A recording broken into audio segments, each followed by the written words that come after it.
Good evening friends. आज हम देखेंगे सेक्शन 62 और 63 ऑफ बीएससी। ये 62 है 65 का सब क्लॉज ए और 63 है 65 का सब क्लॉज बी।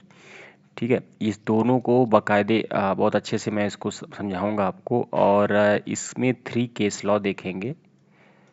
ठीक है, आफ्टर लेक्चर, और 2 एमसीक्यू करेंगे। ठीक है, एट लास्ट में जो एमसीक्यू मैं दूंगा आप लोगों को, उसको आपको कमेंट बॉक्स में उसका आंसर बताना है।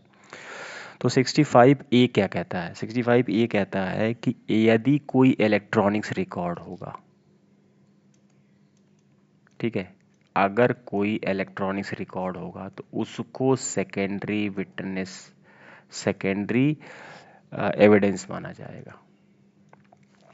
ठीक है, electronics secondary evidence of electronics record is Holi govern by this act 65 ए या 62 ऑफ बीएससी, भारतीय साक्ष्य अधिनियम।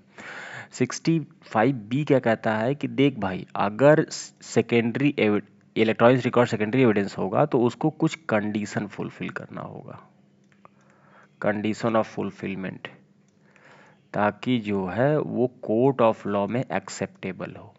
ऐसा नहीं है कि ये कहना है कोर्ट का, मतलब ये लॉ कहता है कि ये मैनिपुलेट करना इसको बहुत इजी होता है। तो 65 बी कहता है secondary evidence shall not be admitted without requirement fulfilment. ठीक है, कहता है कि इसमें कुछ देखिए, इसमें ज़्यादा कुछ आपको पढ़ने के नहीं है।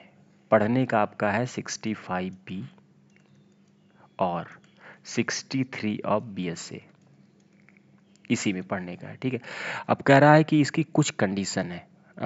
कंडीशन क्या है कि इसको क्या कंडीशन फुलफिल करनी होगी? तो 65 बी का सब क्लॉज 2 और 63 का सब क्लॉज 2, इसमें क्या कहता है, इसकी 4 कंडीशनें आपको फुलफिल करनी होंगी इसको एक्सेप्ट करने के लिए। मान लीजिए अगर कोई कंप्यूटर को आप as a secondary evidence, electronics evidence है ना, सेकेंडरी एविडेंस दे रहे हैं, तो उसको फुलफिल करने के लिए उसकी कुछ कंडीशन होंगी। पहली, रेगुलर यूज ऑफ, मतलब ऐसा ना हो कि कोई कंप्यूटर इरेगुलर यूज हो रहा, रेगुलर यूज हो रहा हो इस कंप्यूटर का, पहली कंडीशन। दूसरी, ठीक है, और इंफॉर्मेशन वाज रेगुलरली फीड। ठीक है, जो जो इन्फॉर्मेशन है वो रेगुलरली फीड किया जा रहा है। मतलब ऐसा तो नहीं है कि मान लीजिए उस ऑफिस का कंप्यूटर है, उसमें कुछ कंटेंट हुआ जिसकी वजह से पुलिस आपको गिरफ्तार की, और कभी आप उसमें कुछ फीड ही नहीं करते हैं, बस जिस दिन गिरफ्तारी होनी थी उसके 2 दिन पहले उसमें फीड किया गया है, तो ये एक संदेह देता है। ठीक है, तो जो भी कंप्यूटर होगा उसको रेगुलरली फीड हो रहा है उसमें सिस्टम। कंप्यूटर ऑपरेशन, ठीक है, कंप्यूटर जो है प्रॉपर ऑपरेशन में हो। प्रॉपर ऑपरेशन में मतलब इसमें सब वायरस की बात आ सकती है। ठीक है, मान लीजिए कोई रिमोट उसको एक्सेस ना कर रहा हो। प्रॉपर ऑपरेशन का मतलब मान लीजिए कोई आदमी वो उसको हैक करके उसको रिमोट एक्सेस ना कर रहा हो। ठीक है, तो कंप्यूटर का प्रॉपर होना जरूरी है। Duplicate of copy must be reproduce of original electronics record. ठीक है, और डुप्लीकेट ऑफ कॉपी, आपको जो है इसकी डुप्लीकेट कॉपी देनी पड़ेगी कि ये जो है कंप्यूटर सब ठीक ठाक है। तो ये 4 कंडीशन आपको फुलफिल करनी पड़ेगी यदि आप किसी कंप्यूटर को एज ए सेकेंडरी एविडेंस दे रहे हैं। ठीक है, और इसके साथ साथ कुछ कंडीशन और है। ठीक है, 65 का बी का सब क्लॉज 4 है, प्रोविजन ऑफ सर्टिफिकेट। ठीक है, ये तो आपका वो कंडीशन है जो कंप्यूटर के बारे में, कि अगर किसी कंप्यूटर में आप कोई चीज़ रेगुलरली फीड कर रहे हैं तो उसको किस किस कंडीशन को फॉलो करना होगा। अब इसके बाद कहता है 65, एक मिनट, इसके बाद है 65 बी का सब क्लॉज 4 और 63 का सब क्लॉज 4। ये कहता है कि अब प्रोविजन ऑफ सर्टिफिकेट। भाई अब तो आपने बता दिया कि कंप्यूटर ठीक ठाक है, तो अब उसको कैसे सर्टिफाइड करोगे, आप कैसे सर्टिफिकेट दोगे? तो लिखा है सर्टिफिकेट सैल। ठीक है, जो सर्टिफिकेट होगा उसमें क्या क्या बातें आपको देनी होगी। ठीक है, तभी वो माना जाएगा सर्टिफिकेट है। ठीक है ना, तो पहला है कि आइडेंटिटी ओरिजिनल रिकॉर्ड। ठीक है, आइडेंटिफाई ओरिजिनल रिकॉर्ड, मतलब जो ओनर है या जो भी सर्टिफिकेट उसको दे रहा है कोर्ट को, आइडेंटिफाई द ओरिजिनल रिकॉर्ड, वो आइडेंटिफाई करेगा कि यही ओरिजिनल रिकॉर्ड है, कोई मैनिपुलेटेड रिकॉर्ड नहीं है।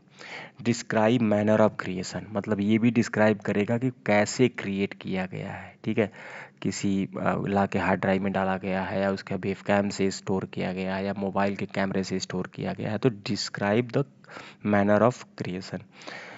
डिस्क्राइब दूसरा है, describe device use to produce, ठीक है, उस डिस्क्राइब करिए उस डिवाइस को, जैसे मान लीजिए मोबाइल फ़ोन, जिससे आप उस कंटेंट को क्रिएट कर रहे हैं, ठीक है। Certificate compliance with the technology, और इसके साथ साथ इनके साथ साथ क्या करना है, पीछे की जो 65 सब क्लॉज 4 का सब क्लॉज 2 का जो 4 प्रोविज़न था, या 63 का सब क्लॉज 2 का जो प्रोविज़न था, टेक्नोलॉजिकल, ठीक है, टेक्नोलॉजिकल मतलब ऐसा मोबाइल ना हो, ऐसा कंप्यूटर ना हो जो इरेगुलर यूज होता है। जो 4 कंडीशन पीछे थी ना, मतलब आपको ये भी बताना है कि ये ओरिजिनल रिकॉर्ड है, कैसे क्रिएट किया है, किस मैनर में क्रिएट किया है, और उसके साथ साथ वो रेगुलरली आप ही के कंट्रोल में है, आप ही के पोजीशन में है। तो वो ये आपको ये 3 कंडीशन जो है उस प्रोविज़न ऑफ सर्टिफिकेट में आपको देना पड़ेगा, ठीक है। इसमें कुछ केस लॉ है, 3 केस लॉ मैं अभी शुरू करता हूँ। उसमें पहला केस लॉ है Anwar P B versus V K Vasir. दूसरा है Safi Mohammad versus state of Himachal Pradesh. और तीसरा है अर्जुन पंडित राव वर्सेस कैलाश कुशाण राव, 2020 का केस है। ये बहुत अच्छा केस लॉ है, इसको देखिएगा। तो पहले हम देखेंगे Anwar P B versus BK Wasir का केस लॉ, ठीक है। तो अगर वीडियो को लास्ट में मैं 2 MCQ कराऊंगा इसी पे बेस, ठीक है। पहला केस लॉ है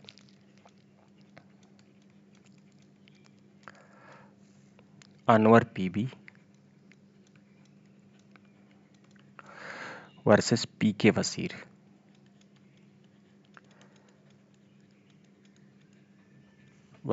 ठीक है, 2014 का केस है। इसमें सुप्रीम कोर्ट कह रही है कि देखिए, रिकॉर्डिंग डिवाइस डायरेक्टली सबमिट कर, मान लीजिए अगर कोई मोबाइल है या कोई डिवाइस है, उसी से आपने रिकॉर्ड किया और उसी को डायरेक्टली सबमिट कर दिया कोर्ट में, तब इसको प्राइमरी एविडेंस माना जाएगा। अभी इस केस में कह रहा है, ये भी आगे जाके गलत साबित होगा। तो ये अगर प्राइमरी एविडेंस माना जा रहा है तो इसके लिए कोई सर्टिफिकेट देने की जरूरत नहीं है। Electronic evidence such as use of primary evidence under 62 of BSc, the same is admissible without complicating with the requirement of section of 65BA, ठीक है। मतलब कह रहा है कि अगर आप डायरेक्टली इसी से स्टोर कर रहे हैं और इसका कॉपी ओपी नहीं बना रहे हैं, डायरेक्ट इसको फॉरवर्ड नहीं कर रहे हैं समथिंग, ये डायरेक्ट ले आके कोर्ट में जमा कर दे रहे हैं, तो आपको कोई सर्टिफिकेट देने की ज़रूरत नहीं है। दूसरा केस लॉ देखिए, Safi Mohammad versus state of Himachal Pradesh. दूसरा केस लॉ है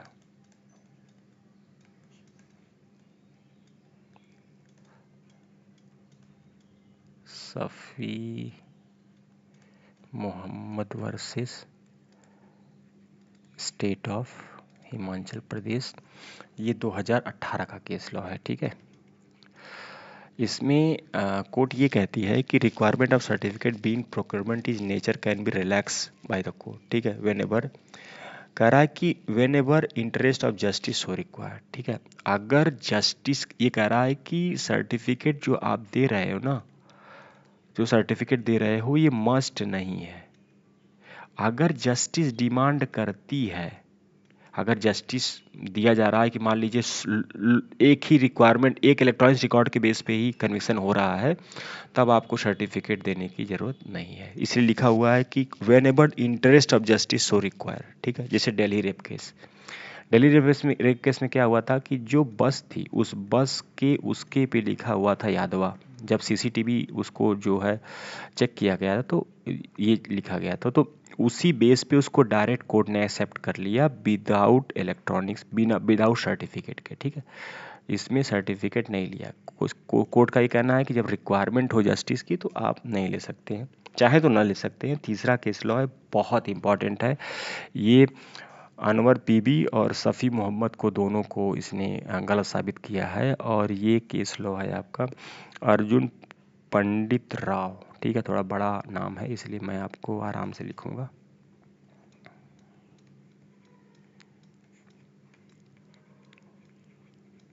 अर्जुन पंडित राव वर्सेस, ठीक है, और भी नाम है कैलाश कुशाण राव। कैलाश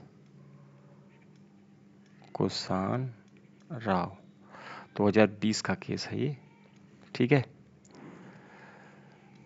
इसमें क्या कहा है कि जो 65B का ये जो रिक्वायरमेंट है 4, ठीक है, इसको था 3 जजों की बेंच ने इसको सुना था। ठीक है, और उसमें ये कहा था कि अगर प्राइमरी पीबी संधू में क्या कहा था, अरे अनवर पीबी में, कि अगर मेन इक्विपमेंट से ही आप रिकॉर्ड किए हो तो आपको सर्टिफिकेट नहीं देना पड़ेगा। ठीक है, ये गलत है।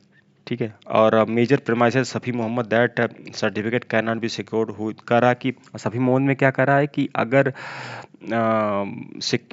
करा कि such certificate can not be secured by person who has not possession. मान लीजिए सीसीटीवी, अब सीसीटीवी वाला मैटर क्या था, मान लीजिए सीसीटीवी तो होटल पे डेली रेप केस में क्या होता है, सीसीटीवी जो लगी थी वो दूसरे के पोजेशन में थी, तो वो डायरेक्टली कोर्ट में गई। वो आपके वो जो है प्रोसिक्यूशन के पोजीशन में थी नहीं, पुलिस के पोजीशन में थी नहीं, तो ये उसमें सफ़ी मोहम्मद में कह रहा है कि जब दूसरे के पोजीशन में है और डायरेक्ट कोर्ट में जा रही है, सर्टिफिकेट की जरूरत नहीं है। लेकिन 3 जजों की बेंच ने इस केस में कहा कि नहीं भाई, ये जो अनवर पीबी में कहा जा रहा है ये भी गलत है और ये जो कहा रहा है ये भी गलत है।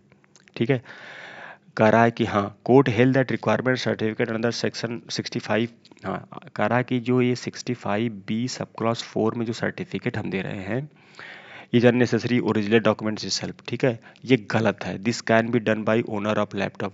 उसमें क्या होगा, करा कि अगर मान लीजिए ये लैपटॉप आया, ये मोबाइल आया और ओनर ही आके विटनेस बॉक्स में ये एक्सेप्ट करे एफिडेविट के साथ कि ये मेरा ही इक्विपमेंट है और ये सही है। ठीक है, stepping into the witness box and proving that concern device on which original information is first store is own and operated by him. मतलब अगर सीसीटीवी वाला, जैसे हमारे डेली रेफ केस में सीसीटीवी वाला आए खुद विटनेस बॉक्स में और एक्सेप्ट करे कि भैया ये मेरा सीसीटीवी है, ये मैं ही इसको ऑपरेट करता हूँ, इसको कोई खुराफात नहीं करता है, वो उस ओनर को इस बात का एक्सेप्टेंस देना होगा। किसमें? विटनेस बॉक्स में आके। और नहीं तो आपको सर्टिफिकेट देना पड़ेगा। ये है अर्जुन पंडित राव वर्सेस कैलाश कुशाण राव 2020 का केस। ठीक है, तो ये आपका 65, 62 और 63 ऑफ BSA है। अभी आपको मैं 2 क्वेश्चन दे रहा हूँ इसी पे बेस आपको ये करना है। ये पहला क्वेश्चन, ठीक है, इस क्वेश्चन को आराम से पढ़िए, पॉज करके पढ़िए और इसका आंसर कमेंट बॉक्स में आप टाइप कर दीजिएगा ताकि मैं समझूं कि आप लोग सिंसियरली यहाँ तक वीडियो देखे हैं। Electronics records or something and question number 2। Thank you.